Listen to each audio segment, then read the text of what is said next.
Hey everyone, I'm Peter Stories here to guide you today. If you use this video to drift off to sleep, please tap like, hit subscribe, and drop a comment telling me where you're watching from and what time it is there. Now settle in, get cozy, and let yourself relax.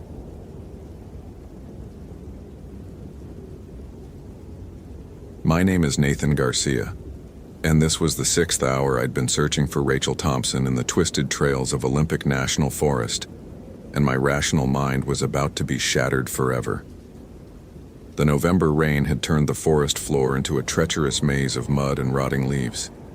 My boots squelched with each step, the sound echoing off the towering Douglas firs like wet gunshots. The GPS on my Garmin showed I'd covered nearly 12 miles since dawn, zigzagging through every established trail in Sector 7, where Rachel's abandoned campsite had been discovered.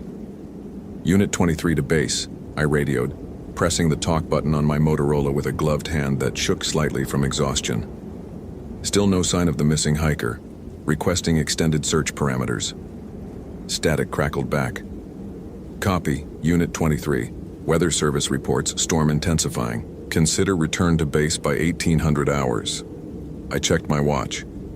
2:47 p.m. Less than 4 hours of daylight left, and the temperature was dropping fast. Rachel had been missing for 18 hours now, since yesterday evening when she'd failed to check in with her hiking partner. 29 years old, experienced camper, she wasn't the type to wander off unprepared. Her tent had been perfectly set up, her gear organized, but she'd vanished like smoke. The logical part of my brain, the part that had kept me alive through 8 years as a forest ranger, cataloged the facts. Hypothermia was the real enemy here, not whatever pendejadas the older rangers whispered about when they thought I wasn't listening. Stories about El Guia and his blue lantern were just campfire bullshit, meant to spook rookies. But as I pushed deeper into the forest, following what looked like fresh boot prints in the muddy soil, something felt wrong. The birds had gone silent. Even the ever-present chatter of squirrels had stopped. The only sound was the steady drip of rain from the canopy above and my own labored breathing. That's when I saw the light. A soft blue glow flickered between the trees about 50 yards ahead, moving slowly through the undergrowth. My heart rate spiked. Someone with a flashlight. Maybe Rachel, maybe another hiker who'd seen her. "Hey!" I called out, my voice echoing strangely in the damp air. "Forest Service, you okay over there?" The light stopped moving. For a moment it seemed to pulse brighter, then dimmer, like a heartbeat made of cold fire. Then it began moving toward me. As the figure emerged from behind a massive cedar trunk, my breath caught in my throat. It was a man, middle-aged, wearing what looked like mountaineering gear from the 1980s. Faded blue jacket, canvas pants, heavy leather boots. He carried an old-fashioned kerosene lantern that shouldn't have been glowing blue but was. "You looking for someone, amigo?" he asked in accented English, his voice carrying easily through the forest despite the rain. Something about his pronunciation reminded me of my grandfather, old-school Mexican Spanish mixed with learned English. "Yeah," I said, approaching cautiously. Standard protocol was to be friendly but alert with unexpected forest encounters. "A hiker named Rachel Thompson. You seen anybody else out here today?" The man's face was hard to make out in the strange light, but when he smiled, I felt a chill that had nothing to do with the November weather. "See, I help people find their way all the time. Been doing it for 30 years now. I know shortcuts, safe paths. The lady you're looking for, brown hair, about this tall."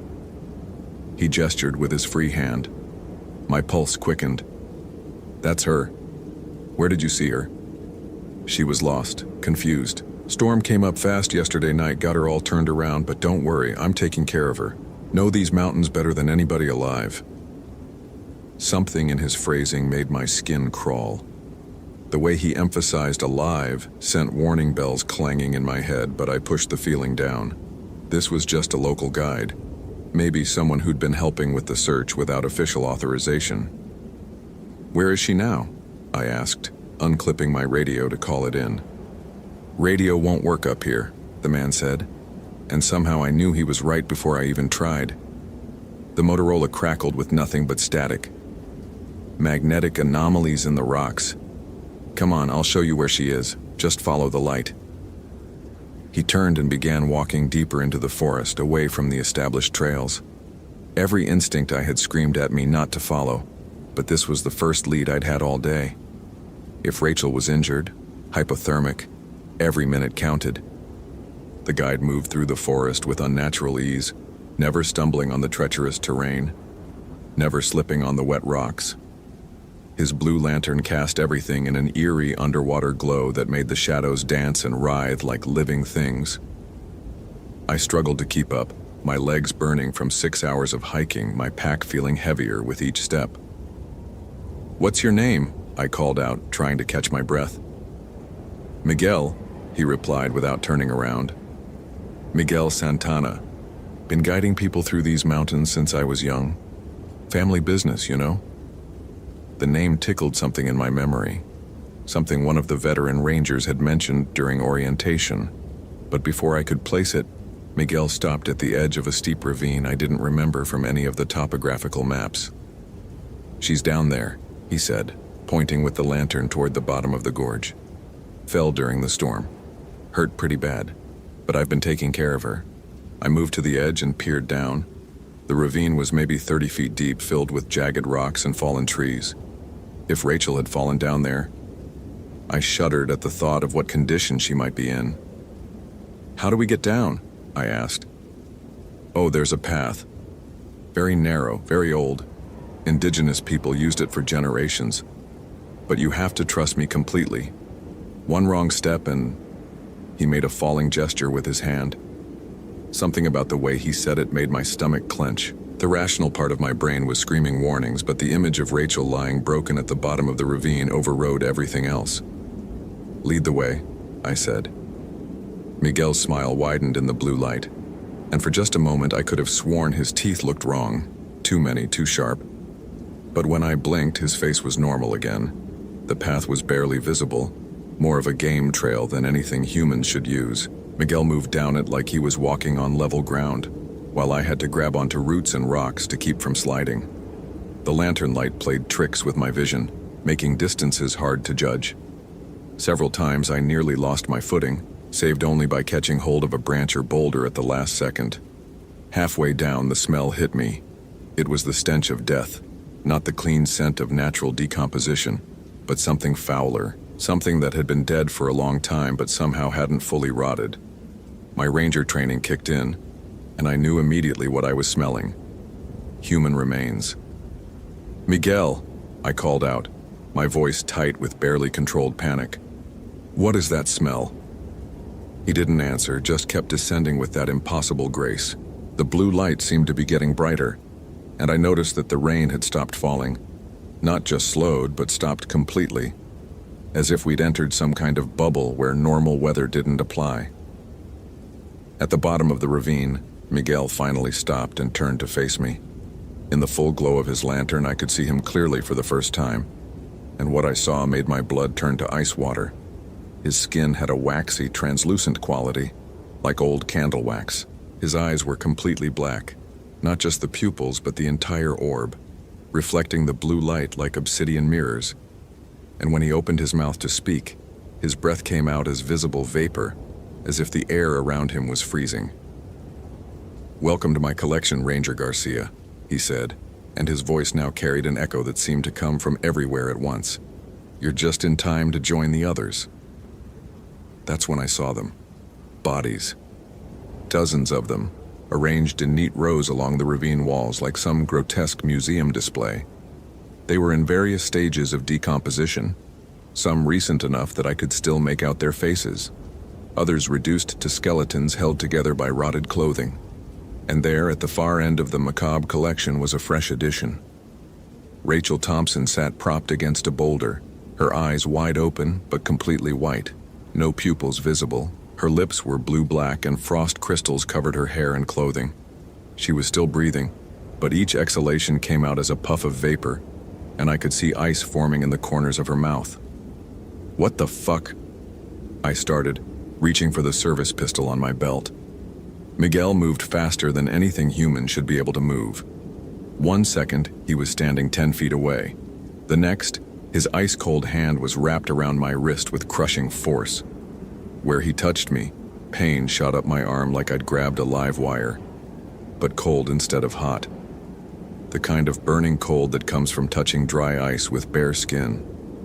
If this story is giving you chills, smash that follow button for more supernatural horror. What would you do in Nathan's situation? Comment below. You don't understand, Miguel said, his black eyes boring into mine. I'm saving them, saving all of them. The cold preserves, keeps them perfect forever. No more pain, no more fear, no more getting lost in the storm. I tried to pull away, but his grip was like iron. Where his fingers touched my skin, I could feel frostbite beginning to set in. The pain was excruciating, like being stabbed with icicles. You're insane, I gasped, still trying to reach my weapon with my free hand. Let me go. I died in these mountains in 1987, Miguel continued as if I hadn't spoken. 31 years I've been guiding lost souls to safety. The family I was supposed to protect. They died scared, cold, alone. But my guests, they die peaceful. They become part of something beautiful. The temperature around us continued to drop. I could see my breath now, and ice was beginning to form on my jacket. My extremities were going numb, and I knew that if I didn't break free soon, I'd end up like Rachel and the others. With my free hand, I managed to grab the emergency flare from my belt. Miguel saw what I was doing and hissed, an inhuman sound like steam escaping from a boiler. But he was too focused on freezing me to death to react quickly enough. I pulled the pin, and the flare burst to life, filling the ravine with brilliant red light and intense heat. Miguel shrieked and released my arm, stumbling backward as the warm light played across his waxy features. Where the flare light touched him, his skin began to smoke and blister. Impossible, he snarled, his form beginning to flicker like a bad television signal. You can't fight the cold forever. The storm always wins. I didn't waste time with clever retorts.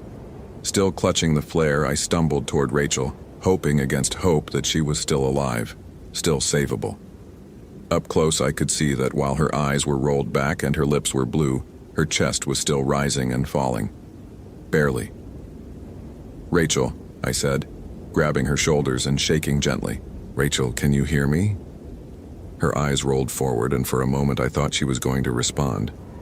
Then I realized what I was seeing in her pupils wasn't consciousness. It was terror. Pure, undiluted terror, as if she was trapped inside her own frozen body, aware but unable to move or speak. Behind me, Miguel was rallying, the flare light apparently not as effective as I'd hoped. She's mine now, Ranger. They're all mine. And soon, you will be too. The cold hit me again, this time from all directions at once. It wasn't natural cold, it was something deeper, more fundamental. The kind of cold that exists in the spaces between stars, the cold of absolute zero, the cold of death itself. My flare began to sputter and dim. In seconds, I'd be defenseless again. That's when I remembered something my abuela used to tell me when I was a kid. Something about old Spanish folk magic that I'd always dismissed as superstition. El frío no puede existir donde hay verdadero calor del corazón, she used to say. Cold cannot exist where there is true warmth of heart. At the time, I'd thought she was just being poetic. Now, with supernatural cold trying to freeze the life out of me, I wondered if maybe she'd been more literal than I'd realized. I thought about my wife, Sophia, probably at home right now making dinner and wondering why I was late.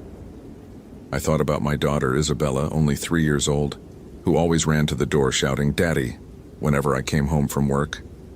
I thought about the promise I'd made that morning to read her a bedtime story when I got back. The cold faltered. Just for a second, but I felt it. A tiny bubble of warmth in the center of my chest, growing stronger as I focused on the people I loved, the people who were counting on me to come home. Miguel must have sensed it too, because his black eyes widened with something that might have been fear. "No," he hissed.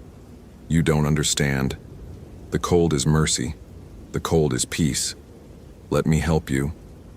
"Fuck your help," I snarled, pouring every ounce of love and determination I could muster into that growing warmth. "I'm going home to my family." The bubble of warmth exploded outward from my chest, racing through my body like liquid fire. Where it touched, feeling returned to my frozen limbs. Where it passed, the ice on my clothing melted and steamed, and when it reached my skin, it began to radiate outward, pushing back Miguel's supernatural cold, like a bonfire in a blizzard. Miguel screamed, a sound like breaking glass mixed with the howl of winter wind. His form began to waver and blur, becoming less solid, more like mist. "This isn't possible," he wailed. "I am the storm. I am the cold that claims the lost." "You're just a dead pendejo who can't let go," I said, surprised by the steadiness of my own voice. The warmth was still growing, still pushing outward, and I could feel it reaching Rachel. Her ice-crusted eyelashes began to flutter. Miguel made one last desperate attempt, lunging toward me with claws that had erupted from his fingertips like icicles. But when he hit the sphere of warmth surrounding me, he didn't just stop. He began to melt. Literally melt, like a snowman in July, his waxy features running together as he dissolved into slush and steam. "The others," he gasped as he came apart. "Who will guide the others?" "Someone who won't murder them," I replied. He dissolved completely with a final, echoing wail that sounded like wind through a graveyard. The blue lantern clattered to the ground and went out, leaving us in the gray twilight of the ravine. Rachel's eyes snapped back to normal, and she sucked in a huge, gasping breath like someone who'd been drowning. The frost began melting from her hair and clothing, and color started returning to her blue lips. "What happened?" she croaked, her voice barely a whisper. "I was following this man with a lantern, and then—" "Don't worry about it," I said, helping her to her feet. "Let's get you somewhere warm." It took us 2 hours to climb out of the ravine. The mysterious path Miguel had led me down seemed to have vanished, leaving only the conventional rock climbing route. But the warmth that had saved us both lingered, keeping hypothermia at bay until we reached the main trail. By the time the rescue helicopter found us, Rachel was stable and coherent, though she'd never remember exactly what had happened during her 18 missing hours. The official report listed her disappearance as a case of exposure-induced disorientation, nothing more. But I remember every detail of that ravine, every face in Miguel's collection, every second of that supernatural cold trying to claim my life. Most of all, I remember the lesson. Sometimes the old superstitions exist because they're true, and sometimes the only thing standing between you and the dark is the warmth you carry in your heart. I never told anyone about Miguel Santana, but I did some research when I got back to the station. Turned out there had been a guide by that name who died in these mountains in 1987. Along with a family of 5 he'd been leading to safety during a sudden snowstorm. The bodies were found 3 weeks later, all victims of hypothermia. The older rangers weren't telling ghost stories to spook rookies. They were trying to warn us. I still don't believe in most supernatural bullshit, vampires and werewolves and all that Hollywood nonsense. But I know that some places hold on to their dead, and some dead don't want to let go of the living. I know that cold can be more than just temperature, and warmth can be more than just heat. And I know that when I go out on search and rescue missions now, I carry pictures of Sophia and Isabella in my breast pocket, right over my heart, just in case I need to remember what I'm fighting for. Because in the end, that's all any of us really have against the dark, the people we love, and the warmth they kindle inside us. Love is stronger than death. Love is warmer than any cold the dead can bring. And sometimes, that's enough. Holy hell, that was intense. Did that ending blow your mind? Like, if you want more terrifying Ranger stories, follow for daily supernatural horror, and comment your theory about what really happened to Rachel Thompson. I read every single one.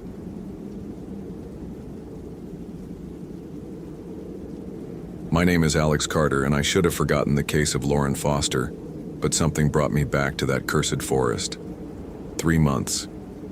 3 goddamn months since Lauren Foster vanished with her 8-month-old daughter Emma from the Blackwood Trail in Olympic National Park. The official search lasted 2 weeks before the brass pulled the plug, citing resource allocation and statistical improbability of survival. But I knew better. 22 years of wearing this Ranger uniform, and I'd never encountered a case that left such a bitter metallic taste in my mouth every time I tried to sleep. The call came at 11:47 p.m. on a Tuesday. Sarah, my wife, was already asleep, her auburn hair spread across the pillow like autumn leaves. I watched the unknown number flash on my iPhone screen twice before answering, careful not to wake her. Carter. Ranger Carter? The voice was hollow, desperate. This is Detective Morrison from King County. We found something about the Foster case. My chest tightened. I slipped out of bed, padding barefoot across the cold hardwood to our kitchen. The photo Emma, my 6-year-old, had drawn of our family still hung on the refrigerator, stick figures holding hands under a crooked sun. Daddy at work saving people, she'd written in purple crayon. What kind of something? Lauren Foster's hiking pack. A hunter found it 20 miles north of where you guys were searching. There's... Morrison paused and I heard him swallow hard. There's a journal inside. Ranger, she was writing entries for 3 weeks after she supposedly disappeared. The phone trembled in my hand. That's impossible. We had dogs, helicopters. I know what you had. But this journal, the entries are dated, the handwriting matches. And Ranger? Morrison's voice dropped to a whisper. The last entry is from yesterday. The forest doesn't lie. It keeps secrets, sure, but it doesn't lie. That's what my mentor, old Ranger Fletcher, taught me when I first started this job. But as I drove my department-issued Ford Ranger up the winding mountain road toward the Blackwood trailhead at 6:15 a.m., Fletcher's words felt hollow as a rotted tree trunk. Sarah had woken when I was getting dressed, her green eyes reflecting the dawn light filtering through our bedroom curtains. Another search and rescue? She asked, already knowing the answer from the way I was moving, the grim efficiency of a man who'd done this dance too many times. Yeah.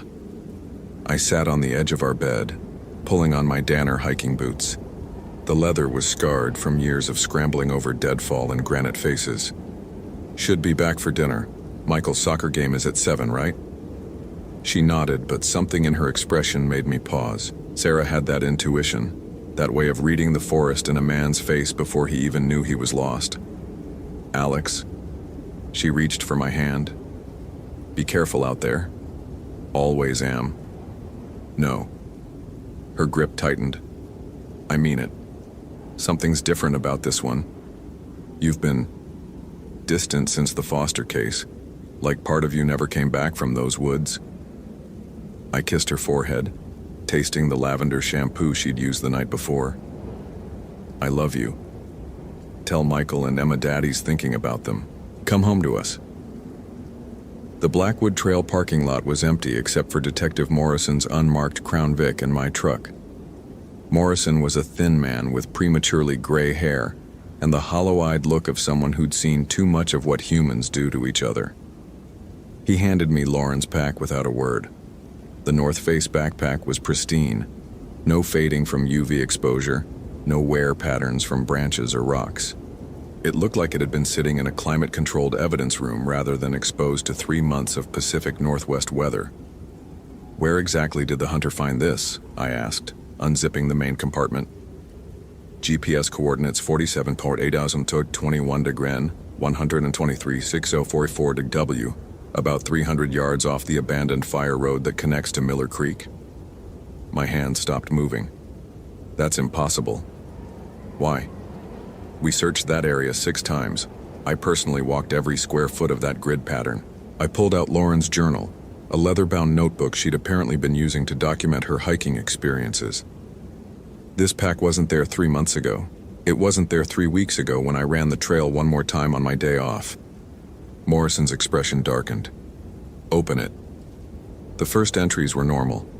Enthusiastic documentation of a young mother's attempts to get back into hiking after childbirth.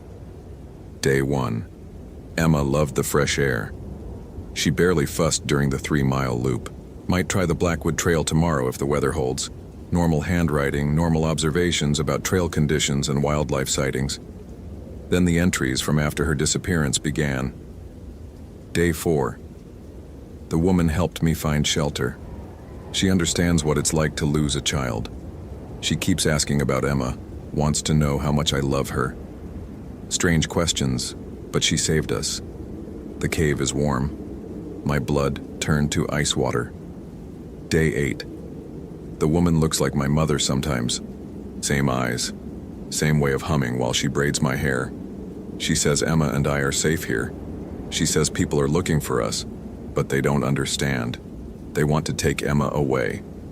I flipped pages, my hands shaking. Day 15. I can't remember my husband's face clearly anymore. The woman says that's normal, that mothers have to choose between their old life and their children's safety. She shows me photos of Emma, reminds me how much I love her. Why can't I remember taking these photos? Jesus Christ, I whispered. Day 18. The woman has my mother's voice now. She sings the lullabies Mom used to sing. She says I was never meant to leave the forest, that Emma and I belong here. She's right. How could I have ever thought of leaving? The final entry was dated yesterday, just as Morrison had said. Day 89. I remember now. I had another life once, before the forest. A husband who didn't understand. Friends who judged my parenting. The woman saved me from all that. She loves Emma like I do. Perfect love. Pure love. Tomorrow she's going to show me how to share that love with others. How to help other lost mothers find their way home. This is fucking impossible, I said, immediately regretting the profanity. Sarah hated when I brought the job's roughness home in my language. Morrison lit a cigarette with shaking hands. There's more. We ran the handwriting analysis twice. It's definitely Lauren Foster. But here's the thing. Her husband received her credit cards in the mail yesterday, cut up, with a note that said she wouldn't be needing them anymore. The forest seemed to press closer around us, Douglas firs and western red cedars forming cathedral walls that trapped the morning mist like incense. I could smell something underneath the usual pine and moss, something sweet and cloying, like flowers left too long in a vase. We need to search the Miller Creek area, I said. Full tactical team, dogs, the works. Already tried. Department won't authorize it. Budget constraints, they said. But between you and me, I think they're scared. Of what? Morrison took a long drag of his cigarette. 3 other hikers have gone missing in that same general area over the past 5 years. All parents, all found weeks later acting strange. They claimed they'd been helped by a local woman, but could never provide consistent descriptions. One of them forgot her own children's names for 6 months. The sweet smell was getting stronger. My iPhone buzzed. A text from Sarah. Emma made you a goodbye card for your pocket. Michael says to catch the bad guys. Love you. I looked at the photo she'd attached. Emma's gap-toothed grin holding up a crayon drawing of me in my ranger uniform. Daddy, my hero, written in her careful first-grade letters. I'm going in, I said. Morrison dropped his cigarette and ground it under his heel. Not alone, you're not. This isn't just a search and rescue anymore, this is something else. As we gathered our gear, I called Sarah one more time, just to hear her voice, to anchor myself to the life waiting for me outside these woods. Hey babe, she answered on the first ring. How's it going? Good, just wanted to hear your voice. Alex, what's wrong? You sound... Nothing's wrong. Just tell me what you're doing right now. Emma's eating cereal and getting marshmallow bits everywhere. Michael's looking for his soccer cleats in the garage. Normal Tuesday chaos. She paused. Are you okay? I closed my eyes, memorizing the mundane perfection of her voice describing our beautiful, ordinary life. Yeah, I'm good. Give the kids a hug for me. Always. Come home safe. The Miller Creek area was a 40-minute hike from the main trail, accessible only by an overgrown fire road that hadn't seen maintenance equipment in at least a decade. Morrison and I moved carefully, our boots crunching on frost-brittle leaves. The temperature seemed to drop 10 degrees as we went deeper, and that sweet, cloying smell grew stronger. You ever have kids, Morrison? 2. Daughters at UW, son's a senior in high school. He checked his service weapon for the 3rd time in 10 minutes. You? Boy and a girl. Michael's 8, Emma's 6. I struggled to find words.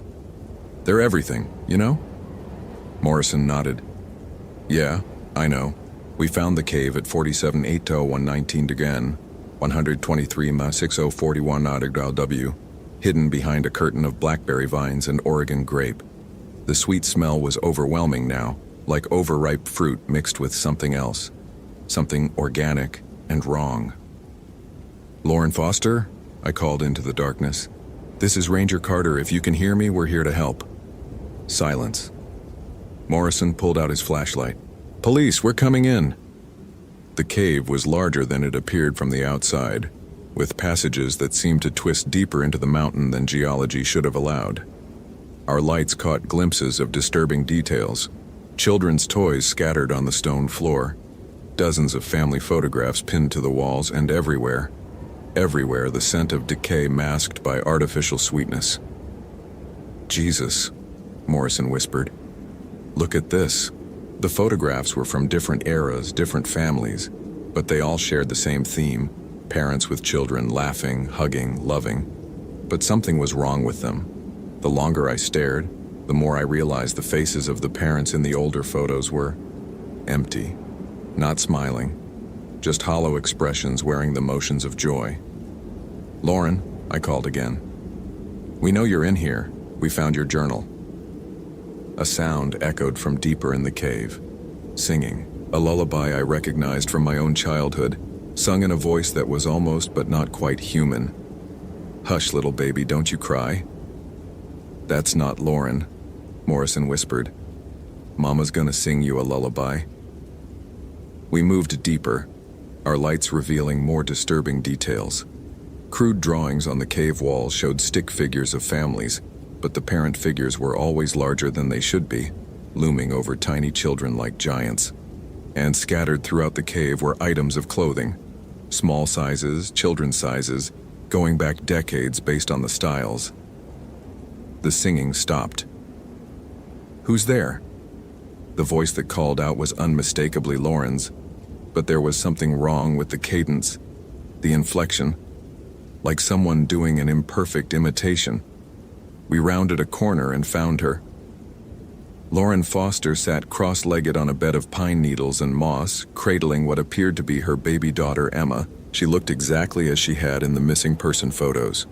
Blonde hair, blue eyes, no sign of 3 months of survival in the wilderness. She was even wearing the same REI hiking outfit she'd disappeared in, pristine and clean. But her eyes... Christ, her eyes were wrong. They were too wide, too bright, and when she looked at us, I could swear I saw something else looking back. Ranger Carter, she said, smiling. I wondered when you'd find us. Lauren, we're here to take you and Emma home. Your husband's been worried sick. Her smile faltered. Husband? No, that doesn't sound right. I don't have a husband. I have my daughter and my mother. She looked past us into the darkness of the cave. She's been taking such good care of us. Lauren, you've been missing for 3 months. We need to get you medical attention, make sure you and the baby are okay. Missing? She laughed, and the sound echoed strangely in the cave. Oh, Ranger Carter, I wasn't missing. I was found. A new voice spoke from the shadows behind us. He doesn't understand, does he, sweetheart? Morrison and I spun around, but our flashlight beams revealed nothing but empty cave wall. The voice had been maternal, warm, and absolutely terrifying in its wrongness. He doesn't understand what it means to truly love a child, the voice continued. But you do, don't you, Ranger Carter? You have children of your own. My blood turned to slush.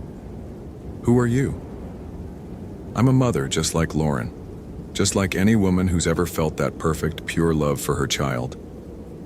The voice seemed to come from everywhere and nowhere. I've been waiting for you, Alex. Waiting for someone who understands what it means to put your children before everything else. Lauren stood up, still cradling the baby. She showed me the truth, Ranger Carter. She showed me that the world outside wants to hurt our children, but here in the deep places, we can keep them safe forever. Lauren, that's not your baby. Morrison said quietly. I looked closer. The infant in Lauren's arms wasn't moving, wasn't breathing, and its skin had the waxy, artificial look of a doll. Lauren, I said carefully, where's Emma? Where's your real daughter? Her expression cracked, just for a moment. Emma? She's right here. Can't you see her? But there were tears in her voice now, the first real emotion I'd heard from her. She's confused, the voice from the shadows said. The transition is always difficult, but soon she won't remember the pain. Soon she'll only remember the love. If this story is giving you chills, smash that follow button for more supernatural horror. What would you do in Alex Carter's situation? Comment below. What did you do to her? I demanded. I saved her, just like I saved all the others. Just like I'm going to save you. The temperature in the cave plummeted. My breath began forming clouds and frost appeared on the cave walls. But more terrifying than the cold was the sound that began echoing around us. The sound of children crying. Not one child, but dozens.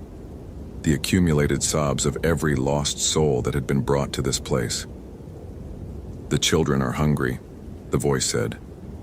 They've been hungry for so long, but you understand hunger, don't you, Alex? The hunger to protect your family, to keep them safe from a world that wants to hurt them. Images flashed in my mind, not my memories, but something else's. I saw Sarah, but wrong, her face twisted with worry and fear.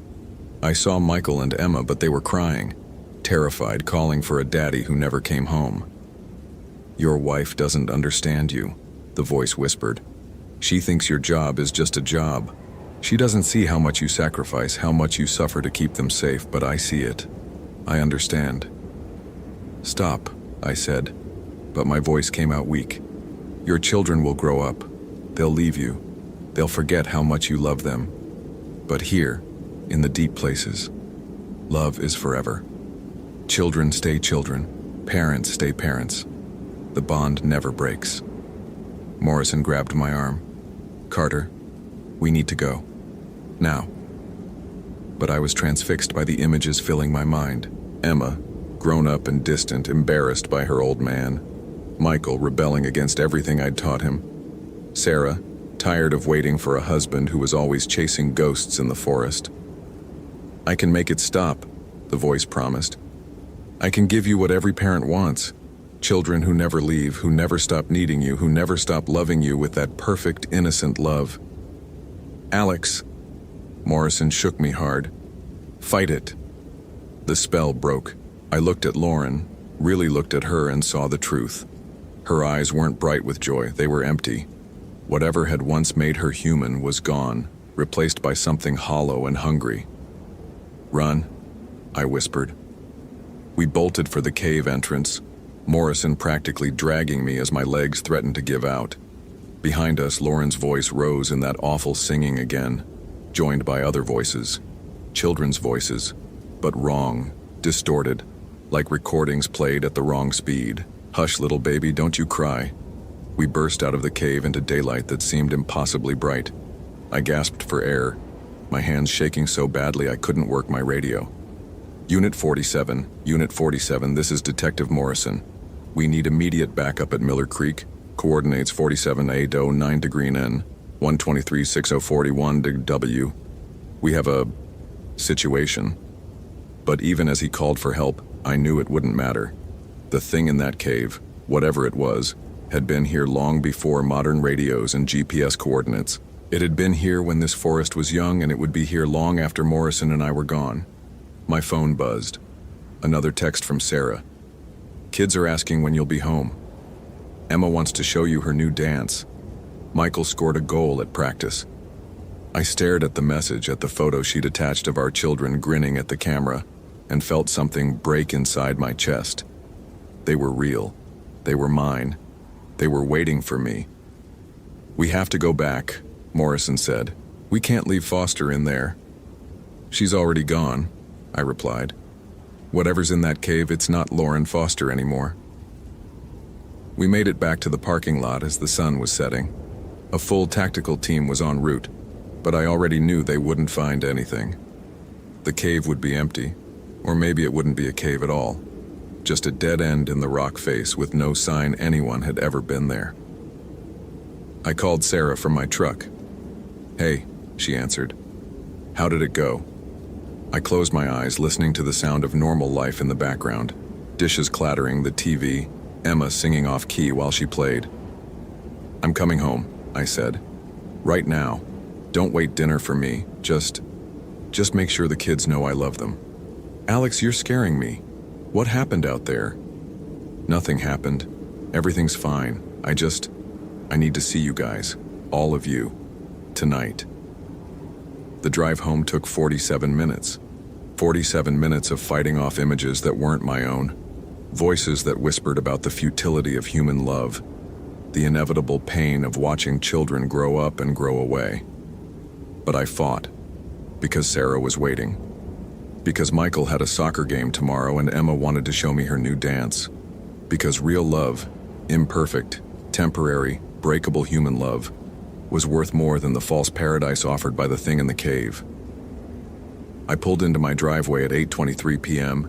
The living room windows glowed warm yellow, and I could see silhouettes moving inside. My family, safe, real, mine. Emma ran out to meet me before I even made it to the front door. "Daddy, you're home."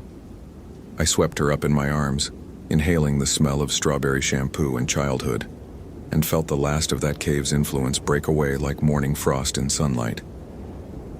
"Yeah, baby girl, Daddy's home." Sarah appeared in the doorway, still wearing her nursing scrubs from her shift at the hospital. She took one look at my face and knew something had changed. "It's over," I told her. "Whatever case I was working, it's over. I'm done chasing ghosts." That night, I submitted my request for transfer to a different district, somewhere far from the Miller Creek area, far from caves that shouldn't exist and voices that whispered false promises about eternal love. The official report stated that Lauren Foster and her daughter Emma were never found, despite extensive search efforts. The cave Morrison and I discovered was listed as inconsistent GPS coordinates and eventually written off as an error. But sometimes, on quiet nights when the wind is just right, I still hear echoes of that lullaby.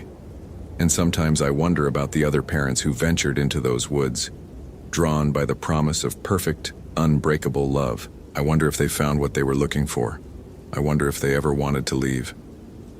3 years later, I'm stationed at Mount Rainier National Park, 800 miles from Olympic National Forest. I have a new assignment, new trails to patrol, new hikers to keep safe.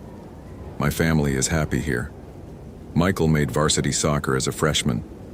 Emma's learning piano. Sarah loves her job at the local medical clinic. We don't talk about that last case at Olympic. We don't need to, but I keep Emma's hero drawing in my wallet, right next to the family photo Sarah took last Christmas. And every morning, before I put on my uniform, I look at their faces and remember what real love looks like. It looks like letting go. It looks like watching your children grow up and grow away and loving them enough to let them become who they're meant to be. It looks like coming home every night, even when the forest calls your name. The motherhood mimic is still out there, I know, still whispering to desperate parents, still offering the lie of perfect eternal love. But she can't touch what we have here, because what we have is real. And real love, imperfect and temporary and breakable as it is the only kind worth having. My name is Alex Carter and I came home from the forest. Not everyone does. Holy hell, that was intense. Did that ending blow your mind? Like, if you want more terrifying ranger stories, follow for daily supernatural horror. And comment your theory about what really happened to Lauren Foster. I read every single one.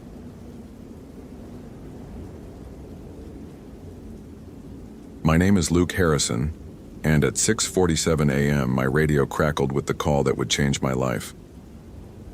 Unit 23, we have a code yellow missing person.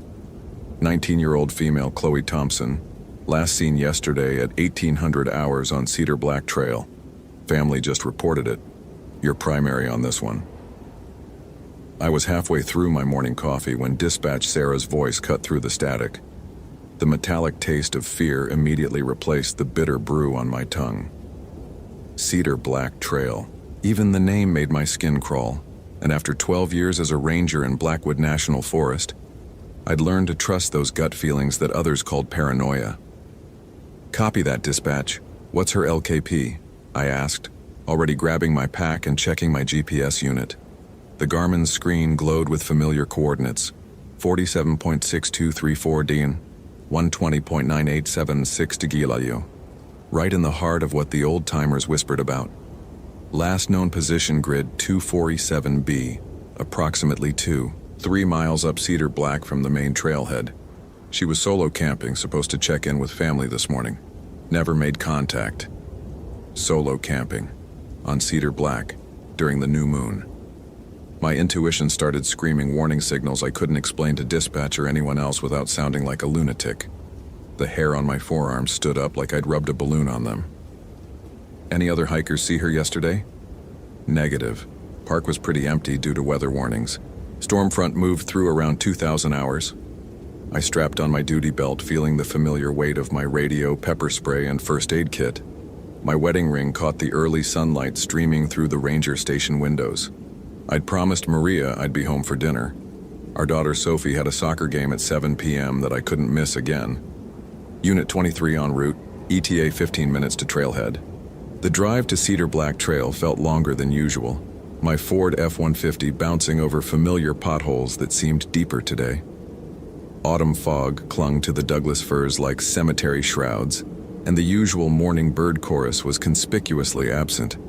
Even the ravens, those noisy bastards who normally scavenged around the parking areas, were nowhere to be seen. I parked next to a lone Honda Civic with Colorado plates. Had to be Chloe's. The car was locked, windows slightly fogged, a University of Denver decal on the rear windshield. I called in the plate number and began my initial assessment. The temperature had dropped to 38 degrees overnight, cold enough for hypothermia if she was wet and unprepared. My breath formed small clouds as I shouldered my 45-pound search pack, complete with emergency medical supplies, extra clothing, high-calorie food, and my grandfather's compass, a brass antique that had never failed me. "Chloe Thompson," I called out, my voice echoing off the towering evergreens. "Chloe, this is Ranger Harrison. If you can hear me, make noise." Silence. Not even wind through the branches. I started up Cedar Black Trail, following boot prints in the muddy patches. Size 7 hiking boots, relatively new treads, had to be hers. The trail wound upward through old-growth forest, massive western red cedars creating a natural cathedral that filtered the weak morning light into an eerie green gloom. At 0.7 miles, I found her first campsite. The orange tent was properly set up in a designated area, but something felt wrong. The tent flap hung open, and her sleeping bag was pulled halfway out like she'd exited in a hurry. I approached carefully, noting disturbed pine needles and scuff marks in the dirt. "Chloe?" I called again, unzipping the tent fully. Her backpack was still inside, along with a partially eaten granola bar and a thermos of cold coffee. Her smartphone lay on the sleeping bag. Dead battery. This was all wrong. No experienced camper leaves their pack behind, especially not with weather moving in. I keyed my radio. "Dispatch, Unit 23. Found victim's campsite at grid 247A. Tent appears abandoned in haste, personal items left behind. Expanding search radius." "Copy, Unit 23. Additional units en route. ETA 30 minutes. But 30 minutes felt like 30 hours when that familiar chill was crawling up my spine. The same sensation I'd had before finding that lost Boy Scout 3 years ago, hanging from a tree with rope burns around his wrists that didn't match his climbing gear. I continued up the trail, following what looked like Chloe's boot prints mixed with something else. Larger impressions, but not quite human. The treads were wrong. Too deep, too wide, with what appeared to be claw marks at the toe points. The forest grew quieter with each step. No insects buzzing, no squirrels chattering. Even my own footsteps seemed muffled, as if the very air was absorbing sound. The temperature continued dropping despite the climbing sun, and an unnatural fog began seeping between the tree trunks. At mile 1.8, I found the first blood. Dark droplets on a moss-covered boulder, still tacky to the touch. Not enough to indicate a major injury, but enough to spike my adrenaline. I photographed the scene with my department-issued camera, noting GPS coordinates and timestamps. "Chloe!"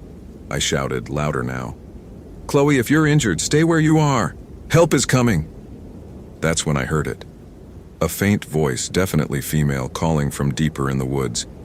"Help! Please help me!" The voice came from off-trail, maybe 200 meters northeast through thick underbrush. Every instinct screamed at me not to leave the established path, but that plea for help overrode my caution. I marked my position with orange flagging tape and pushed into the undergrowth. Branches caught at my uniform, thorns ripped at my hands, and spiderwebs clung to my face like grave shrouds. The smell hit me 30 feet in. That distinctive copper and iron scent of fresh blood mixed with something else. Something organic and wrong, like meat left too long in summer heat. Help me. I'm hurt. Closer now. Maybe 50 feet ahead through a grove of ancient cedars. I drew my flashlight, though it was barely 9 a.m. The canopy here was so thick it created an artificial twilight, and shadows seemed to move independently of their sources. "Chloe, keep talking so I can find you." "Here, I'm here." I emerged into a small clearing and froze. A young woman sat with her back against a massive cedar, blonde hair matted with dark stains, wearing a purple fleece jacket that matched the description Sarah had given me. But something was wrong with her face. It was too pale, almost translucent, and her eyes were completely black, not the pupils, the entire eye, as if filled with crude oil. "Chloe?" I approached cautiously, one hand instinctively moving toward my radio. "Are you hurt? What happened to you?" She smiled and her teeth were stained dark red. When she spoke, her voice carried an echo that shouldn't exist in an open clearing. "I've been waiting for you, Luke." I'd never told her my name. And that voice, it was definitely female, but underneath it was something else. Something deeper. Older. "How do you know my name?" I backed up a step, my grandfather's compass spinning wildly in my hand. "The same way I know about Sophie's soccer game tonight, and Maria's worry about your late nights, and your grandfather's special gifts." My blood turned to ice water. Nobody knew about the compass, about the way it pointed to lost people instead of magnetic north, about the voices I sometimes heard on the wind, or the shadows that moved wrong around accident sites. "You're not Chloe Thompson." The thing wearing Chloe's face laughed, and the sound made my fillings ache. As it stood, I could see through its body to the tree trunk behind it. A transparent outline of a man in an outdated ranger uniform flickered over the girl's form, like a double-exposed photograph. "Smart boy. Your grandfather saw through my tricks too, right before I led him off that cliff in '92. Grandpa Joe. They'd found him at the bottom of Eagles Point Ravine, said he must have gotten disoriented in the fog. But I'd always suspected. Thomas Blackwood," I whispered, the name coming from some deep repository of inherited knowledge. "Very good, though most folks just call me Tom." The apparition's form solidified, shifting from Chloe's appearance to a middle-aged man in a 1980s Ranger uniform, complete with the old-style campaign hat and leather holster. His skin had the gray-green pallor of something long dead, and when he moved I could hear the wet sound of waterlogged clothing. Where is she? Where's the real Chloe? Safe, protected, like all my girls. Thomas gestured toward the deeper woods. "They don't age there, Luke. Don't get hurt. Don't feel pain or fear or loneliness. I saved them from all of that. You killed them. I protected them." His roar sent ravens bursting from nearby trees, the first birds I'd seen all morning. Just like I tried to protect little Amy Brennan in '87, but I failed her. The cold took her while I was lost in the storm. I won't fail again. The temperature plummeted another 10 degrees. My breath came in thick puffs, and frost began forming on the nearby ferns despite the October warmth. Thomas took a step toward me, and I could smell him now. The putrid stench of a body that had been underwater for decades. Chloe looks just like Amy did. Same blonde hair, same blue eyes, same age. It's meant to be, Luke. I can finally complete my mission. I keyed my radio with shaking fingers. Dispatch Unit 23, I need immediate backup at... The radio squealed with feedback so loud it hurt my ears. When the noise faded, all I heard was Thomas's laughter echoing from the speaker. No one's coming, boy. No one ever comes when I'm hunting. That's when the forest came alive. Trees creaked and groaned without wind. Shadows stretched longer despite the climbing sun. And from every direction came the sound of footsteps, dozens of them, circling the clearing. But when I spun around, there was nothing there except displaced leaves and the lingering scent of decay.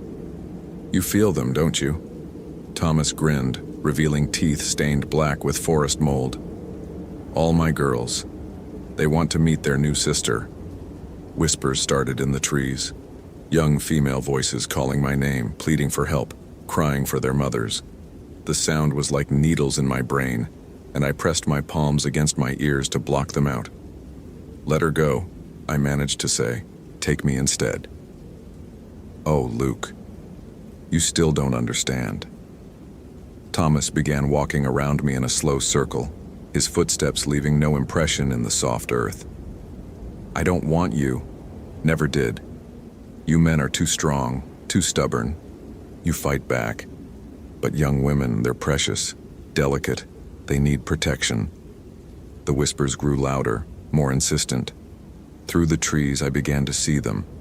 Translucent figures in various states of decay, some wearing modern hiking clothes, others in outfits from decades past. All young women, all with the same black oil-slick eyes. How many? I asked, though I dreaded the answer. 17, counting Chloe. Though she's not fully transitioned yet, still has some fight left in her. If this story is giving you chills, smash that follow button for more supernatural horror. What would you do in Luke's situation? Comment below. My grandfather's compass began spinning faster, the needle whipping around like a tornado. But then it suddenly stopped, pointing directly northwest, toward the deeper wilderness where no trails existed. She's still alive, I said, understanding flooding through me. For now. But when the moon rises tonight, she'll join us permanently, just like the others did when they stopped fighting. I'd heard enough. My intuition was screaming now, flooding my nervous system with adrenaline and supernatural awareness. I could feel the forest's wrongness like a physical weight pressing down on my chest. Every shadow hid watching eyes, every whisper carried malicious intent. But underneath the fear, something else was awakening. The same sixth sense that had led me to lost hikers, that had warned me away from dangerous areas, that had helped me find the Boy Scouts killer 3 years ago when everyone else had given up. My grandfather's gift. The Harrison family curse, Mom had called it. You made one mistake, Thomas. I pulled out my emergency supply of road salt, standard gear for icy conditions. You told me about my grandfather. His confident expression faltered. What are you? I threw the salt in a circle around myself, the white crystals hissing as they hit the forest floor. Thomas jerked backward as if burned, and the whispers turned to shrieks of rage. He taught me things before he died. About spirits like you. About salt barriers and iron stakes. I pulled out my grandfather's compass, its brass surface glowing with an inner light that shouldn't exist. About how to send dead rangers back to their graves. You can't. Thomas's form flickered between solid and transparent. She needs me. They all need me. They need to rest in peace. I followed the compass needle northwest, breaking through my salt circle. Thomas lunged at me, his icy fingers raking across my jacket and tearing the fabric like paper claws. Pain erupted along my ribs and I could feel warm blood soaking my shirt, but I kept moving, pushing through undergrowth that seemed to grab at my legs, ducking under branches that swung at my head like baseball bats. The compass never wavered, pulling me toward whatever was left of the real Chloe Thompson. Behind me, Thomas's roar shook the entire forest. Trees began falling, their massive trunks crashing down inches from where I ran. The whispers became screams, and I could hear the pounding of dozens of feet pursuing me through the woods. The compass led me to a cliff face I'd never seen before, though I'd hiked this area for over a decade. Hidden behind a curtain of hanging moss was a narrow cave opening, just wide enough for a person to squeeze through. "Chloe!" I called into the darkness. "Chloe, are you in there?" A weak voice responded from the depths. "Help! Please! I can't move!" I squeezed into the cave, my flashlight beam revealing a natural chamber about 20 feet deep. And there she was, the real Chloe Thompson tied to a rock formation with what looked like old climbing rope. Her face was pale but human, her eyes blue instead of black. "Oh, thank God," she sobbed when she saw me. "I thought I was going to die here. There was this man, this ranger. He said he was helping me, but then, I know. I'm getting you out of here." I started cutting her bonds with my utility knife, but the rope was unnaturally strong, almost like steel cable. "What did he do to you?" He kept talking about some girl named Amy. Said I looked like her. Said he was going to protect me forever. She shuddered. "There were others, Luke, other women. They were floating around him like ghosts, all with black eyes. They kept reaching for me, trying to touch me." The temperature in the cave plummeted. My breath came out in clouds, and frost began forming on the rock walls. From the entrance came the sound of slow, deliberate footsteps. "He's coming back," Chloe whispered. "Not if I can help it." I finally cut through the last rope and helped her to her feet. She was weak but mobile. "Can you walk?" "I think so." "Good. When I say run, you head straight out of this cave and don't look back. Follow the compass needle.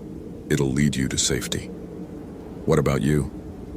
"I'm ending this."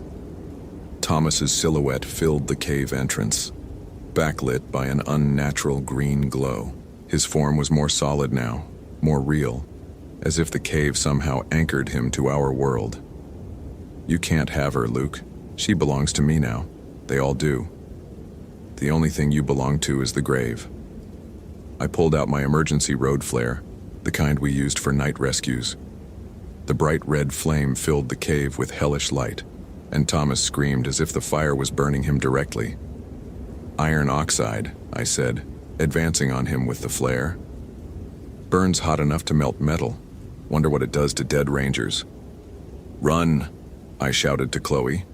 She squeezed past Thomas's writhing form and disappeared into the forest. The compass went with her, my grandfather's final gift guiding her to safety. Thomas regained his composure and lunged at me with inhuman speed. His icy fingers wrapped around my throat, lifting me off the ground with supernatural strength. I could feel the life being squeezed out of me, see my vision starting to tunnel. But I still had the flare. I pressed the burning tip directly against his chest. Thomas's scream shook loose rocks from the cave ceiling, and his grip loosened just enough for me to break free. The smell of burning flesh filled the chamber. Impossible, since he was supposed to be incorporeal.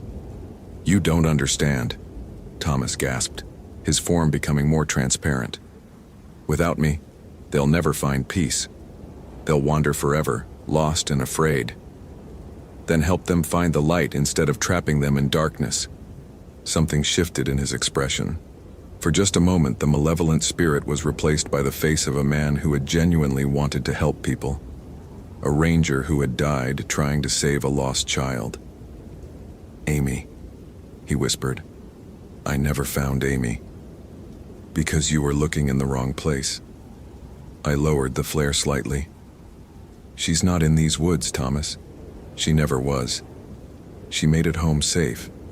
Her family moved away after the search ended. But I saw her. I heard her calling." "That was your guilt talking, your fear of failure. Amy Brennan is alive, Thomas. She's 32 years old now, married, has 2 kids of her own. You didn't fail her." The cave began to brighten with natural sunlight. Through the entrance, I could see normal forest, green and alive and warm. The whispers had stopped, replaced by actual birdsong. "She's alive?" Thomas's form was fading, becoming more translucent with each passing second. She's alive, and these 17 women you've been holding? They're not Amy. They never were. They have their own lives, their own families, their own futures. Let them go, Thomas. Let them all go home. He looked around the cave with eyes that were suddenly human again. Not the black pits of an obsessed spirit, but the tired, confused gaze of a man who had been lost for far too long. I wanted to help them, to keep them safe. The best way to keep them safe is to let them live their lives, to let them make their own choices. Thomas nodded slowly, then began to dissolve like morning mist. But as he faded, his voice carried one final message. Tell Amy. Tell her I'm sorry I got lost in the storm. The cave suddenly felt normal again. Just a natural rock formation with no supernatural significance. My radio crackled to life. Unit 23, this is dispatch. We have 17 missing persons from the past 30 years walking out of the forest on Cedar Black Trail. They all say a ranger named Luke Harrison told them how to find their way home. What's your status? I emerged from the cave to find Chloe Thompson sitting on a fallen log, wrapped in my emergency blanket. She was pale but alert, and most importantly, her eyes were blue again. Unit 23 to dispatch. I have Chloe Thompson alive and responsive. Request immediate medical attention to our location. But as I knelt beside Chloe to check her vitals, she grabbed my wrist with surprising strength. Luke, she whispered, her voice urgent. There's something you need to know. About why Thomas could see through your family's gift. About why your grandfather really died. My blood chilled. What are you talking about? The spirit world doesn't just take. Sometimes it gives back. And sometimes... She looked around the forest with eyes that seemed to see too much. Sometimes it chooses new guardians to replace the old ones. That's when I noticed my reflection in her phone screen. My eyes weren't brown anymore. They were glowing with the same inner light as my grandfather's compass. The forest whispered my name, and for the first time I whispered back. Holy hell, that was intense. Did that ending blow your mind? Like, if you want more terrifying ranger stories, follow for daily supernatural horror, and comment your theory about what really happened to Chloe Thompson and Luke's new abilities. I read every single one. What supernatural powers do you think Luke has inherited? What happened to the other 16 missing women? And most importantly, was Thomas really defeated, or did something darker take his place? Share your theories below.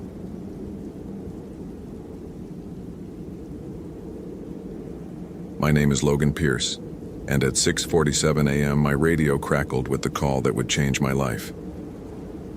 Unit 17, we have a code yellow. Missing person report, Olympic National Forest, Sector 7 Alpha, 23-year-old female, Ashley Garcia. Last seen Mirror Lake Trail yesterday, 1800 hours. Family just called it in. You're primary on this one, Pierce. I pressed the transmit button on my Motorola XTN 446, the familiar weight of it in my palm somehow heavier this morning. Unit 17, copy that. En route to Mirror Lake Trail, ETA 30 minutes. The coffee in my thermos had gone cold, but I drank it anyway, feeling the bitter liquid coat my dry mouth. Something was wrong. Not just the missing person. Hell, we got those calls every few weeks during hiking season. It was something else, something that made the hair on my forearm stand up and my wedding ring feel tight around my finger. I'd been a ranger at Olympic National Forest for 8 years, and in that time I'd developed what my wife Sarah called my spidey sense. Other rangers joked about it, but they'd stopped laughing after I'd found 3 lost hikers by following nothing more than gut instinct and a feeling that whispered this way, in the back of my skull. The drive to Mirror Lake took me along Highway 101, then up the winding Forest Service road that carved through old-growth Douglas fir. My 2016 Ford Ranger handled the potholes and loose gravel well enough, but every bump seemed to jar something loose in my chest, a growing sense of dread that I couldn't shake. At 7:23 a.m., I parked at the Mirror Lake trailhead.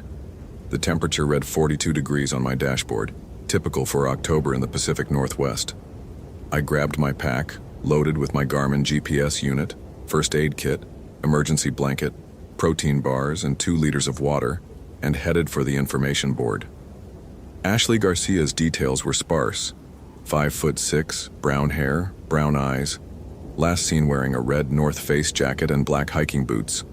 She was a child therapist from Seattle, up here for a solo weekend retreat. Her mother had called when she didn't return Sunday evening as planned. The Mirror Lake Trail was a moderate 3.2-mile loop that most hikers completed in under 3 hours. Ashley should have been back Saturday night. I started up the trail, my boots finding familiar purchase on the packed dirt and fallen leaves. The forest felt wrong. That was the only way to describe it, like walking into a room after an argument, when the anger still hangs in the air, even though you didn't witness what happened. 20 minutes in, I reached the first stream crossing. Clear water bubbled over smooth stones, and for a moment I paused to look at my reflection. My face stared back, weathered from 8 years of outdoor work, gray starting to creep into my brown hair at the temples. But something in the reflection made me step back. For just a split second, I could have sworn my reflection had blinked a half-beat after I did. I shook my head and kept walking. Too much coffee, too little sleep. Sarah had been up with our 6-year-old daughter, Emma, who'd had nightmares about monsters under her bed. I'd promised Emma I'd be home for dinner, that there were no real monsters, that Daddy would keep her safe. The trail wound upward through dense forest. Douglas fir, western red cedar, and big leaf maple created a canopy so thick that even at 8 a.m., it felt like twilight. My radio crackled occasionally with check-ins from other units, but each transmission seemed more distant than it should have been. At 8:34 a.m., I found the first sign, a scrap of red fabric hung from a salmonberry bush about 50 feet off the main trail. North Face material, the right color. I photographed it with my department-issued digital camera and marked the GPS coordinates. 47.8021 degree N, 123,6044 degree W. Unit 17 to base. I've got possible evidence, red fabric consistent with victim's jacket. GPS coordinates to follow. Static answered me. I tried again. More static. The wrongness in my chest grew stronger. I followed a faint deer path away from the main trail, deeper into the forest. The temperature seemed to drop with each step, and the normal forest sounds, bird calls, insects, the rustle of small animals, gradually faded until I was walking in unnatural silence. At 8:52 a.m., I reached Mirror Lake. The lake stretched about 200 yards across, perfectly circular, surrounded by sheer granite walls. Local legend said it was formed by a meteor strike thousands of years ago, though the geological surveys claimed it was glacial. The water was dark, so still it looked like black glass. And there, on the far shore, I saw her. A woman in a red jacket, standing motionless at the water's edge. "Ashley!" I called out, my voice echoing off the granite walls. "Ashley Garcia!" She didn't move. I started around the lake's perimeter, my heart hammering against my ribs. Something was wrong with this picture, but I couldn't put my finger on what. The woman stood perfectly still, like a statue, facing the water. Halfway around the lake, I stopped.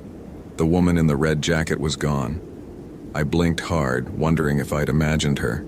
The stress of the search, the weird acoustics of the place, the eerie silence. Maybe my mind was playing tricks. But I could have sworn I'd seen someone. I reached the spot where she'd been standing. The ground was soft here, muddy from a small spring that fed the lake. No footprints. No sign anyone had been here recently. But something made me look down at the water. My reflection stared back at me from the mirror-black surface. And standing right behind me, close enough that I should have felt her breath on my neck, was Ashley Garcia. I spun around. Nothing. Just empty forest and granite walls. When I looked back at the water, my reflection was alone. The dread in my chest exploded into full panic. Every instinct I'd developed in 8 years of ranger work was screaming danger, but I couldn't see the threat. I pulled out my cell phone, 1 bar of signal, better than usual up here, and called the station. Olympic National Forest Ranger Station, this is Beth. Beth, it's Logan. I'm at Mirror Lake on the Garcia search. Something's not right up here. What do you mean, not right? How could I explain it, that I'd seen a missing person who wasn't there? That my reflection had behaved independently? That the forest felt like it was holding its breath? I found fabric from her jacket, about a quarter mile below the lake. But I'm not getting any radio contact with base and the whole area feels off. Logan, your radio's been working fine. You checked in at 8:34 with the fabric find. We got your GPS coordinates. That was impossible. I'd tried to call in twice after that, both times getting static. Beth, what time is it? 9:47 a.m. Why? I looked at my watch.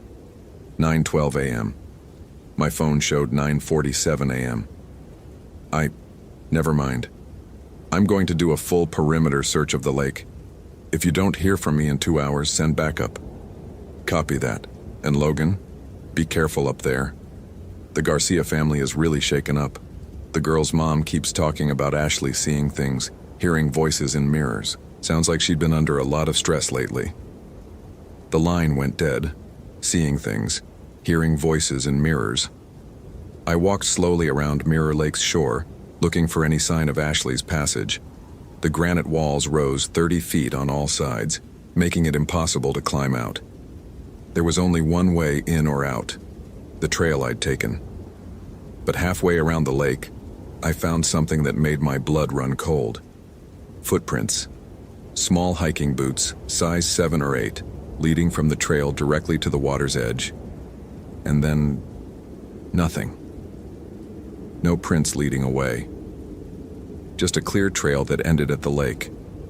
The prints were fresh, made in the last 24 hours, based on how cleanly they'd pressed into the soft mud. I followed them to where they stopped, right at the water's edge. The prints were deep here, as if Ashley had stood for a long time, shifting her weight from foot to foot, waiting for something, or watching something. I crouched down and examined the water more closely. This close, I could see that Mirror Lake wasn't as still as it appeared from a distance. There was a gentle current, circular, like the lake was slowly spinning. And about 10 feet out, the water was darker, much darker, as if the bottom suddenly dropped away into an abyss. That's when I heard it, crying. Soft, childlike sobbing coming from across the lake. I stood up and looked. A small figure sat on the opposite shore. A child, maybe 6 or 7 years old, huddled and weeping. A little girl in a white dress, her dark hair hanging in her face. "Hey," I called out. "Are you okay? Are you hurt?" The child looked up, and even across 200 yards of water I could see her face clearly. Too clearly. She had Ashley Garcia's features, but younger. Much younger. And she was perfectly reflected in the water, even though the real child cast no reflection at all. If this story is giving you chills, smash that follow button for more supernatural horror. What would you do in Logan Pierce's situation? Comment below. The child, Ashley, but not Ashley, pointed at the water and mouthed something I couldn't hear. Then she stood and walked into the forest, disappearing between the trees. I had 2 choices. Try to go around the lake to follow her, or the water was cold. October in the Pacific Northwest. It couldn't be more than 50 degrees, but Ashley's footprints led directly into the lake, and the child, whatever she was, had pointed at the water like she was trying to tell me something. I waded in. The bottom dropped away almost immediately. By the time I was waist deep, my feet couldn't touch bottom. The water was shockingly clear once I was in it. Clear in a way that defied how black it had looked from shore. And below me, maybe 20 feet down, I could see the bottom of the lake. Ashley Garcia sat there, cross-legged, her red jacket billowing around her in the current. Her eyes were open, staring up at me, and she was perfectly, impossibly alive. She raised one hand and waved, then pointed to something behind her. I followed her gesture and nearly screamed. The bottom of Mirror Lake was covered in people, dozens of them, maybe hundreds, all sitting in the same cross-legged position, all staring up at the surface with open eyes. Men, women, children, some in modern clothes, others in outfits that looked decades old. All perfectly preserved, all perfectly aware. And moving between them, gliding through the water like it was air, was something that hurt to look at directly. It shifted and changed, sometimes taking the shape of people from the bottom of the lake, sometimes becoming Ashley, sometimes becoming me. but always wrong. Always just slightly off. Reflections that didn't quite match their originals. The Collector of Reflections. I knew its name somehow, like it had whispered itself directly into my brain. It noticed me watching and began to rise through the water. I thrashed toward shore, my boots and heavy ranger uniform dragging me down. The water felt like syrup now, thick and resistant. Behind me, I could sense the thing ascending, and I knew with absolute certainty that if it touched me, I'd join Ashley and all the others on the bottom of the lake. My boots found purchase on the muddy shore just as something brushed against my ankle. I hauled myself out of the water, gasping and shivering. When I looked back, the lake's surface was mirror still again, showing only my own pale, terrified face. But in the reflection standing behind me was Ashley Garcia. The real Ashley, not the child version I'd seen.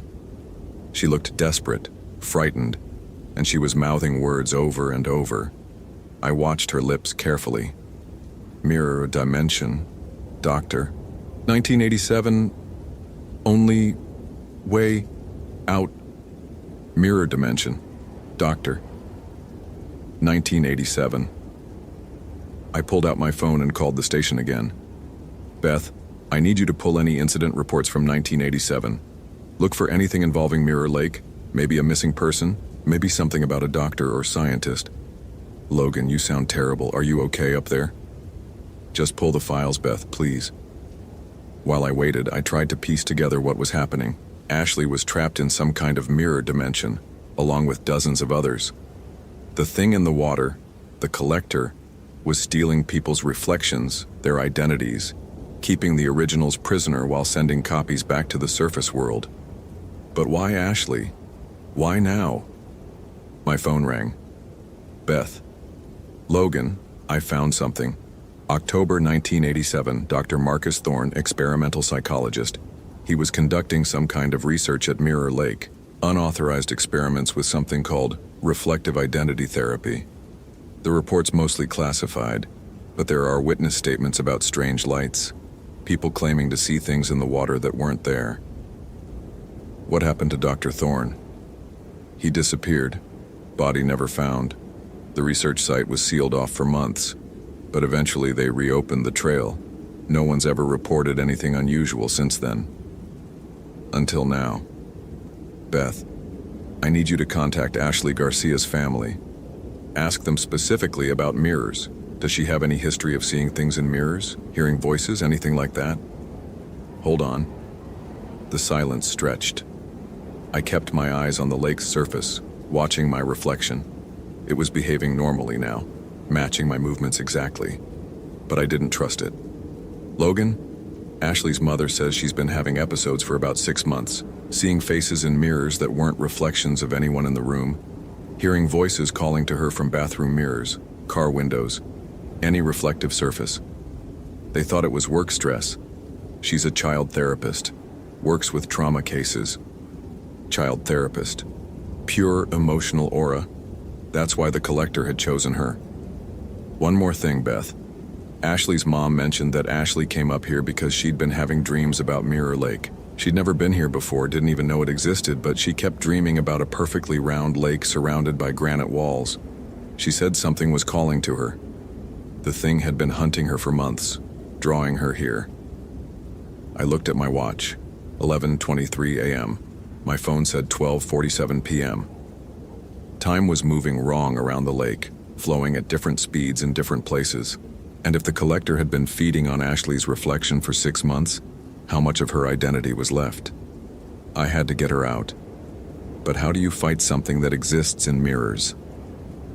The answer came from Ashley herself. Her reflection appeared in the lake's surface again, more urgent this time. She was holding something, a photograph. She turned it toward me, and I could just make out the image. A little girl, maybe 6 years old, with Ashley's face. Her inner child, the part of her that the Collector craved most, the pure emotional core that made her such an effective therapist. And suddenly I understood. The child I'd seen on the shore wasn't some separate entity. It was Ashley's stolen innocence, her capacity for wonder and trust that the Collector had already consumed. That's why she'd looked like Ashley but younger, why she'd cast no reflection. The collector fed on reflections, on the image people had of themselves. But it craved innocence most of all, the unguarded inner child that exists in everyone. That's why Ashley had been targeted. Her work with traumatized children kept her own inner child close to the surface, accessible. And that's why I could sense it. My own intuitive abilities, my spidey sense, came from the same place. A childlike trust in instincts over logic, in feelings over facts. The collector wanted me too. As if summoned by my realization, ripples spread across Mirror Lake's surface. The thing was rising again. I backed away from the shore, but I didn't run. Running wouldn't help. The collector had been patient with Ashley, stalking her for months through every reflective surface she encountered. It would do the same to me. Instead, I pulled out my digital camera and pointed it at the lake. The LCD screen showed the water's surface, and there was Ashley, trapped beneath the water with all the others. But the camera's reflection showed something different. It showed the truth. Dr. Marcus Thorne, still alive after 31 years, sitting at the bottom of the lake with the first victims of his failed experiment. The collector wasn't some interdimensional entity. It was Thorne himself, transformed by his own research, become something that existed primarily in reflections while keeping his victims' original selves imprisoned in what he thought of as his perfect therapeutic environment. But the camera lens acted like a one-way mirror. Through it, I could see the mirror dimension without being seen. And through it, I could communicate with the real Ashley. I held up the camera and pointed to Ashley's reflection. She saw me watching and began gesturing frantically. She held up her hands, showing me 10 fingers, then 8. Then she pointed to something behind her, 18 of something. I looked closer. Behind the sitting figures, nearly invisible in the murky depths, were what looked like broken mirrors. Dozens of them scattered across the lake bottom like fallen leaves. Ashley held up her hands again. 10, 8, 7. Then she made a breaking motion. The year the mirrors were broken, the year Thorne's experiment went wrong. She was telling me that the mirrors at the bottom of the lake were the key. They were Thorne's original equipment, and if they were broken, he'd lose his power over the mirror dimension. But how could I break mirrors that were 20 feet underwater in a lake I couldn't swim in without being captured? The answer came from my 8 years as a ranger, from hundreds of water rescues and emergency situations. I needed to drain the lake. Mirror Lake was fed by a small spring, but it also had an outlet, a narrow channel that flowed out of the north end and eventually joined the main creek system. If I could widen that channel, increase the flow, the lake level would drop. It would take hours, maybe days. But I didn't have that kind of time. Ashley's reflection was getting fainter, harder to see. Whatever was left of her original identity was fading fast. But I had something Thorne didn't expect. Modern technology. I called the station one more time. "Beth, I need an emergency helicopter drop at Mirror Lake. Bring me 50 pounds of dynamite and a water pump. This is a code red rescue situation. Logan, I can't authorize."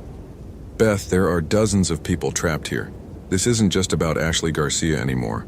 I found evidence of disappearances going back to 1987. Get me that helicopter." 2 hours later, I heard the familiar whoop-whoop of rotors echoing off the granite walls.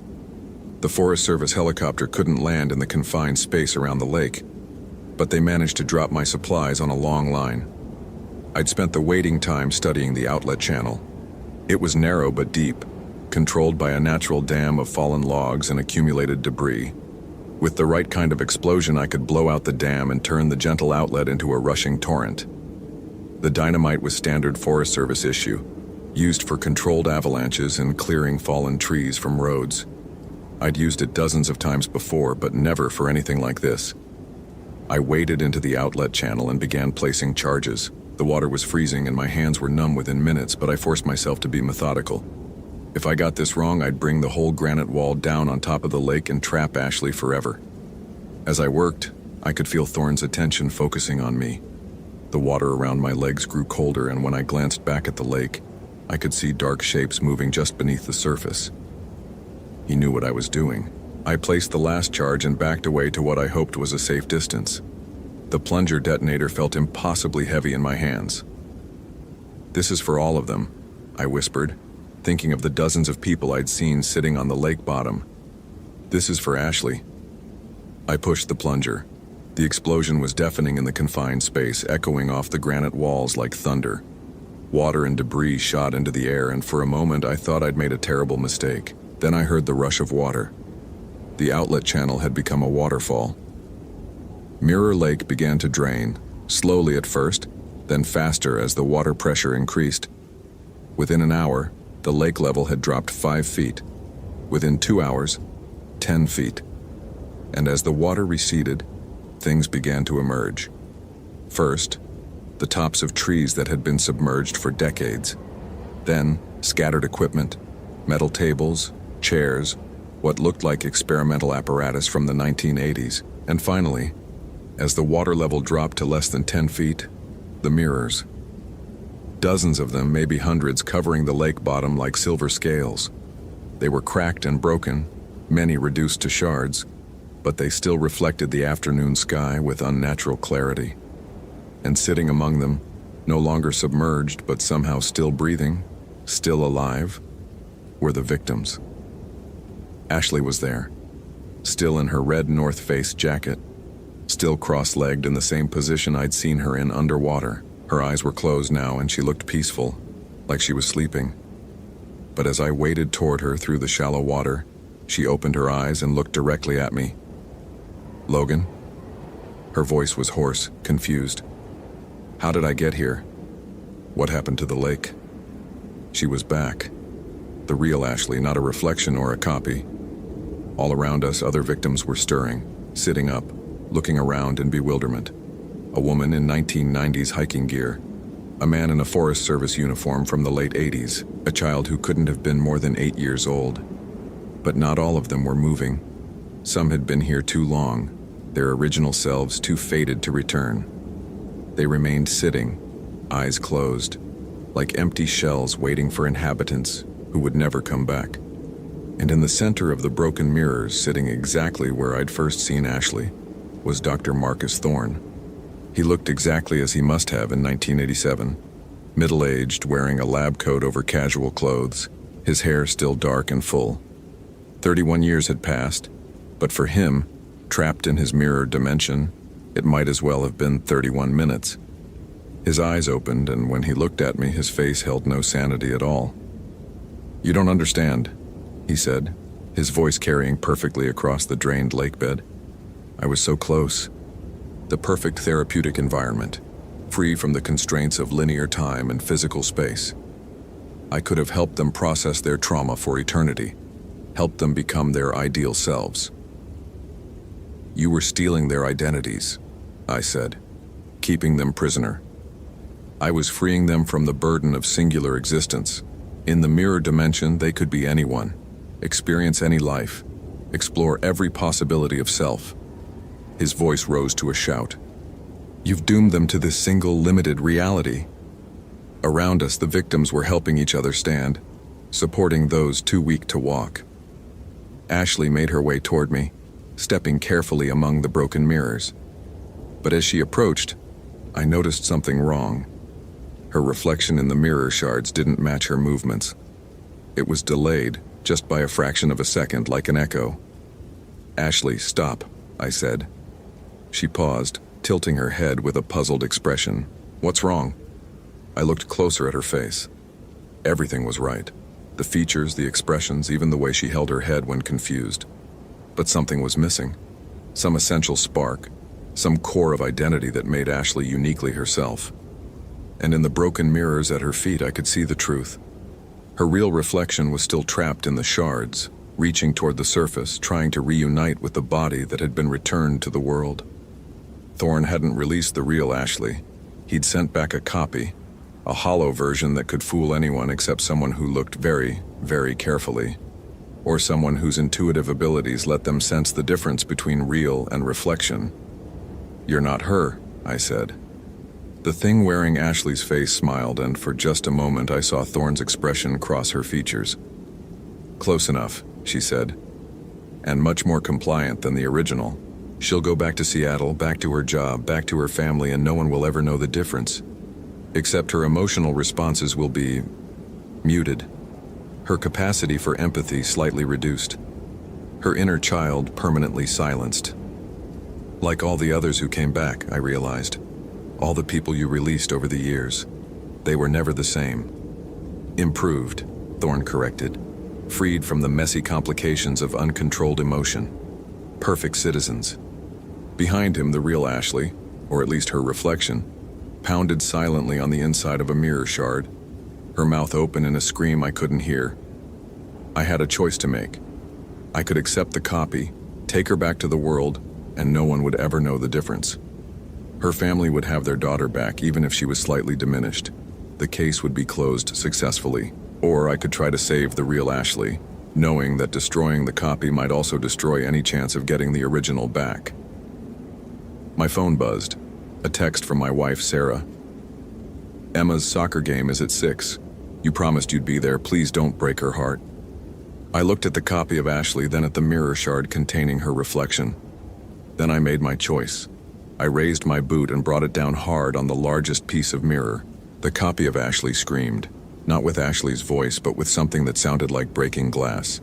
She flickered, her image wavering like a reflection in disturbed water, then collapsed into silver dust that scattered in the wind. The mirror shard exploded outward, and Ashley Garcia, the real Ashley, stumbled forward, gasping and shaking. "Oh God," she said, tears streaming down her face.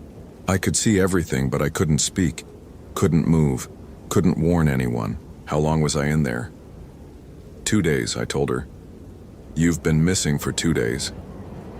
Around us, Dr. Thorne was screaming as his other victims began smashing mirrors, freeing their real selves and destroying the copies that had been sent back to the world over the decades. With each broken mirror, his form became less solid, less real. "You've ruined everything," he howled. 31 years of research, the perfect integration of psychology and metaphysics. "You were torturing people," I said. "For 31 years you were torturing innocent people."